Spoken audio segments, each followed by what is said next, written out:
There was no warning, no alerts, no countdown, just a strange silence, and then the sound began. Not the sort of sound you'd rush to the window for, but one that made you pause mid-step wondering if you'd heard it before.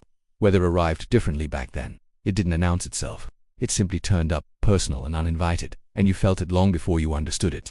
That morning in Sheffield began like any other. Net curtains twitched as kettles went on. Milk bottles rattled softly on doorsteps. The sky looked unsettled, but nothing worth mentioning. People had places to be, jobs to get to, lives already in motion. No one lingered. No one guessed. Then came the wind. At first it was just a presence, a low murmur slipping between terrace streets, a sound without meaning. Most people remember the noise, but not the feeling in the pit of your stomach, that quiet sense that something had shifted, even if you couldn't say what. Life felt slower in those days, yet uncertainty felt sharper. Without constant updates, imagination filled the gaps. You listened more, you watched the curtains move, and you waited, not knowing how big this would become. Here on Past Britannia, we try to remember the moments that shaped everyday Britain.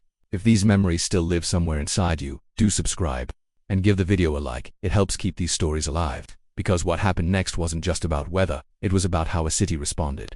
In the early 1960s, Britain was still settling into life after the war. Routines had a rhythm shaped by scarcity and practicality.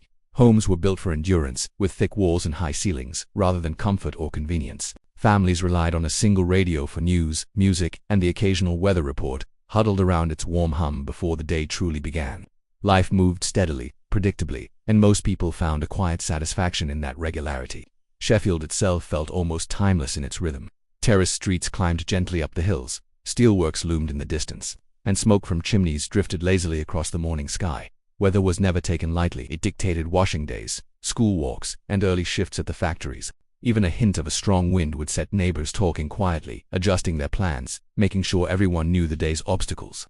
Life was practical, rooted in observation and a careful understanding of the seasons. Weather forecasts back then were brief, cautious, and often vague. You couldn't rely on precise predictions. Most people trusted instinct over information, learning to read clouds, smells, and the subtle chill in the air.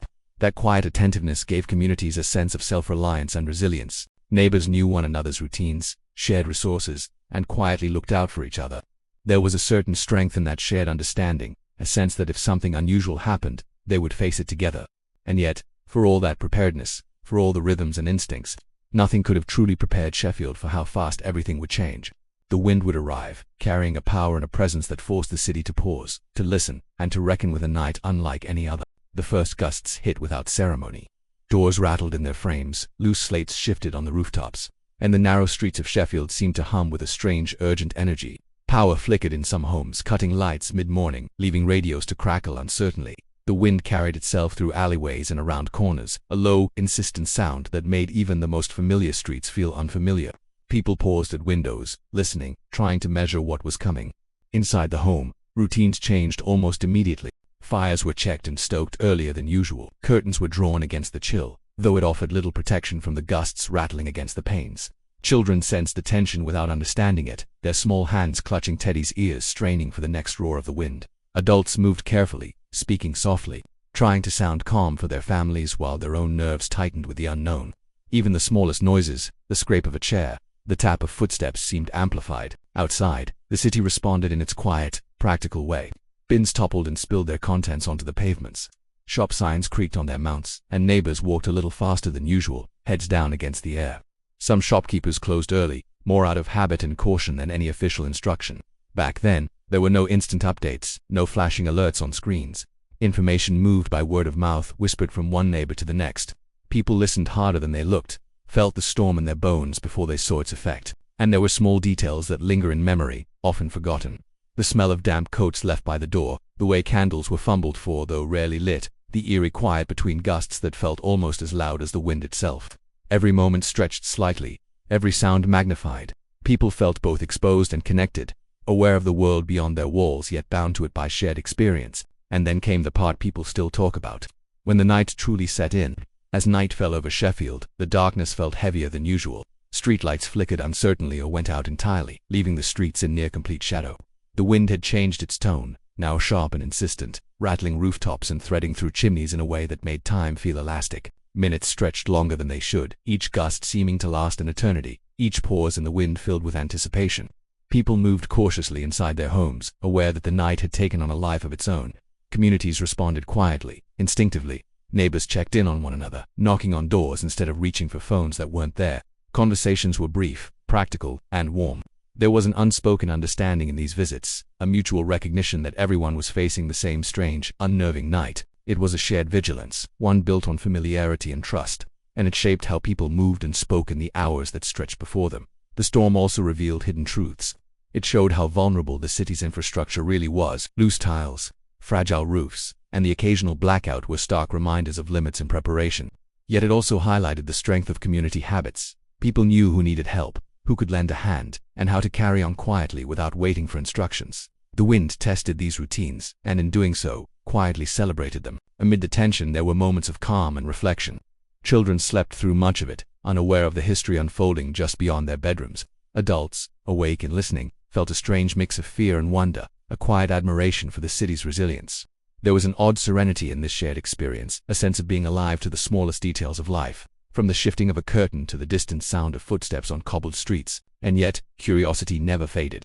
Every resident wondered what morning would bring, what the daylight would reveal, what had changed overnight, what would remain the same.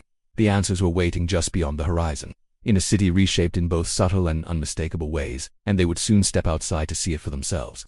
By morning, Sheffield looked both changed and familiar. Streets bore the marks of the night's fury, twisted bins, scattered debris, and a few broken branches, but the shapes of homes, the familiar outlines of terraces, remained steadfast. Neighbors stepped outside cautiously, exchanging stories immediately, comparing what they had seen, heard, and felt.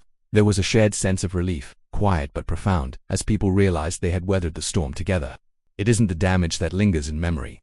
What people still recall decades later is the feeling, the tension that made every sound sharper, the instinctive care for one another, the sense that life, though unpredictable, could still be met calmly. There was a simplicity to the response, an elegance in the way families and communities adjusted, checked in, and kept moving without panicking. Life felt slower, but somehow fuller. Each small act weighted with meaning, each gesture quietly heroic. This small thing, the wind, the night, the shared vigilance, quietly shaped British life forever.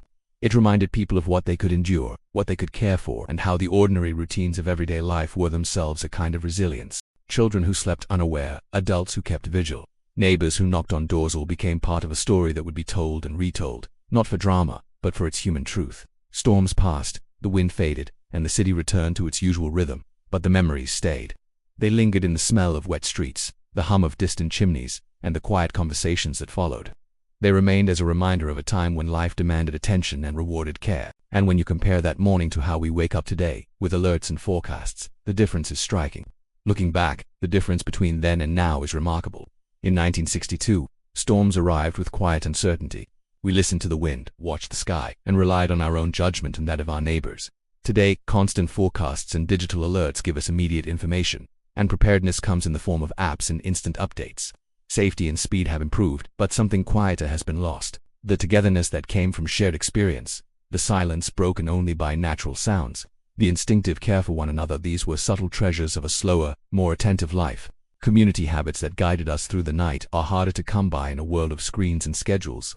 Life moved differently back then, and the small rituals of waiting, watching, and checking in are remembered fondly because they shaped our sense of connection. Do you remember that storm or one like it?